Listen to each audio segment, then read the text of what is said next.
तो दोस्तों, शायद पहली बार अंतर्राष्ट्रीय राजनीति में ऐसा मंजर दिखा है जब पाकिस्तान अमेरिका के सामने हाथ जोड़कर खड़ा, गिड़गिड़ाते हुए बस एक ही बात कह रहा है, किसी तरह भारत को मना वरना हम प्यासे मर जाएंगे। यही पाकिस्तान जो कल तक आतंक का ठिकाना था, आज पानी के लिए तड़प रहा है। लेकिन कहानी यही खत्म नहीं होती है। अब ट्विस्ट यही है कि अमेरिका भारत को समझा रहा है, कह रहा है किसानों को सजा मत दो, पर भारत इस बार दो टुके और अब कुछ भी मुक्त नहीं मिलेगा। अब जब ट्रंप का नाम आता है तो याद आता है वह नेता जो खुद को पूरी दुनिया का मालिक समझता है। सोच वही पुरानी, दबाव, धमकी और दम। लेकिन अब मामला भारत का है और भारत अब पहले जैसा नहीं। पाकिस्तान जो हर चौखट पर भीख मांग रहा है, अब अमेरिका की दहलीज पर गिर पड़ा है। वजह, भारत ने सिंधु जल संधि के तहत पाकिस्तान का पानी रोक दिया। पूरी डेवलपमेंट क्या है इस वीडियो में समझते हैं। नमस्कार दोस्तों, मैं राधेश्याम और आप देख रहे हैं KSR News 24। दरअसल अब हालात इतने भयावह है कि पाकिस्तान की नदियां दम तोड़ने लगी। जहां कल तक पानी बहता था, वहां आज तपती रेत पसरी है। सिंधु नदी, जिसे पाकिस्तान का जीवन रेखा कहा जाता था, अब लगभग सूख चुकी है। सिंध की जमीन प्यास से दरक रही है, बिजली घर ठप पड़ चुके हैं और किसान बस आसमान की तरफ नजरें टिकाए, जैसे किसी चमत्कार का इंतजार हो।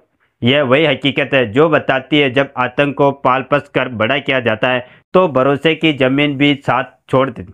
अब भारत अपने फैसले पर अडिग है। ना ट्रंप की धमकी असर कर रही है, ना वैश्विक अपील। पाकिस्तान हर चौखट पर बस एक ही बात दोहरा रहा है, हमें पानी चाहिए। वर्ल्ड बैंक से जवाब नहीं मिला, UN में गुहार लगाई, लेकिन वहां भी सन्नाटा। तुर्की से मदद मांगी, नतीजा सुनिए। अब आखिरी दबाव ट्रंप पर लगाया गया है। रिपोर्ट्स के मुताबिक पाकिस्तान ने उससे गुहार लगाई, भारत को दबाव किसी भी तरह सिंधु जल संधि को दोबारा शुरू करें। यहाँ तक कह दिया, पानी के बदले जो मांगो वो देंगे।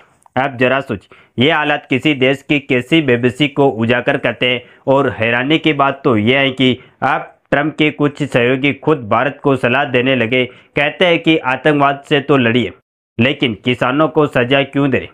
मगर सच्चाई इससे गहरी है। पानी रोका गया आतंक के चलते, किसी आम किसान की वजह से नहीं। और भारत अब उस मोड़ पर खड़ा है जहां फैसले सख्ती से लिए जाते हैं। झुकने का दौर अब बीत चुका है। अमेरिका कह रहा है कि भारत को पानी नहीं रोकना चाहिए, यहाँ तक कि वह मध्यस्थता की पेशकश तक कर रहा है। लेकिन अब वो भारत नहीं रहा जो एक दो दशक पहले था। अब दिल्ली से जवाब सीधा आता है और सकता भी। पाकिस्तान उसी पानी से गेहूं, गन्ना और कपास उगाता है और फिर उसी कमाई से आतंकी फसल खींचता है। अब भारत तय करेगा कि उसका पानी कहाँ जाएगा और अब वह बहेगा अपने किसानों के लिए, अपने देश के लिए, चाहे बात जम्मू कश्मीर की हो या राजस्थान की। अब हर बूंद देश के विकास में लगेगी। पाकिस्तान अगर पानी चाहता है तो कीमत चुकानी होगी। अगर कोई अब भी यही सोच रहा है कि यह सिर्फ नदियों की खेतों का मामला है, तो वह असली खेल की परतों को समझ ही नहीं रहा है। अब पानी सिर्फ प्यास बुझाने का जरिया नहीं, यह एक नया रणनीतिक हथियार बन चुका है। जिस तरह का कभी तेल दुनिया के नक्शे बदलते थे, अब वही ताकत पानी के पास आ गई। और भारत अब उस मोड़ पर खड़ा है जहां वह इस ताकत का इस्तेमाल कर सकता है। चीन पहले ही ब्रह्मपुत्र पर बांध बनाकर पानी से दबाव बनाने की चाल खेल चुका है, लेकिन अब भारत भी इस खेल में उतर चुका है और पाकिस्तान इस बिसात का सबसे कमजोर मोहरा साबित हो रहा है। 1960 में जब सिंधु जल संधि हुई थी, भारत ने संयम दिखाया था, लेकिन अब भारत बदल चुका है। अब जब बात पानी की है तो चीन की हर चाल का जवाब देने को तैयार है। चीन ब्रह्मपुत्र पर एक ऐसा बांध बना रहा है जो भारत की सीमा से महज 30 किलोमीटर दूर है। और यह कोई छोटा मोटा प्लान नहीं, 137 अरब डॉलर का हाइड्रो पावर प्रोजेक्ट। चीन का इरादा साफ है, बांध बनाओ, पानी रोको। और भारत यह रणनीतिक दबाव बनाओ, लेकिन चीन यह भूल रहा है अब सामने 1962 वाला भारत नहीं। असल में ब्रह्मपुत्र की असली ताकत तब शुरू होती है जब वह भारत में दाखिल होगी। यानी ताले पर हाथ भले ही चीन का हो, चाबी अब भारत के पास है। अरुणाचल प्रदेश में ऊपरी सियांग जैसे मेगा डैम प्रोजेक्ट्स तेजी से आगे बढ़ रहे हैं और जल सुरक्षा के लिए बनाए गए 2,25,626 के बजट में से 67,000 करोड़ इंतजाम पहले से ही किया जा चुका। अब भारत शिकार नहीं शिकारी बन चुका है। राजस्थान तक में वंदे गंगा जल संरक्षण अभियान जैसे कदम उठाए जाए, यानी अब भारत सिर्फ पानी बचा नहीं रहा है, उसे अपनी ताकत बदल रहा है। जो पानी कल तक पीने और खेती में काम आता था, अब वही पानी एक भू राजनीतिक हथियार बन गए। भारत अब चुप बैठने वाला नहीं, वक्त आने पर जवाब भी देगा और चाल भी चलेगा। और अब वही कदम उठा लिया गया जिससे पाकिस्तान सबसे ज़्यादा डरता था। इंडस वार ट्रीटी को सस्पेंड कर दिया गया, यानी 1960 से जो पानी बिना शर्त पाकिस्तान को दिया जा रहा था, अब उसे रोका जाएगा। यह कोई मामूली फैसला नहीं, यह सीधा जवाब है उस आतंकी हमले का जो पहलगाम में हुआ और जिसे भारत ने पाकिस्तान से जोड़ा है। अब पाकिस्तान बौखलाया है, कह रहा है यह तो युद्ध जैसी कार्रवाई है, इंटरनेशनल मंचों की धमकी दी जा रही है। लेकिन ट्रंप जो कल तक कश्मीर पर मध्यस्थता की बात कर रहे थे, अब इसी ट्रीटी पर चुप है। खेल अब भारत के हाथ में और पाकिस्तान के पास सिर्फ शिकायतें।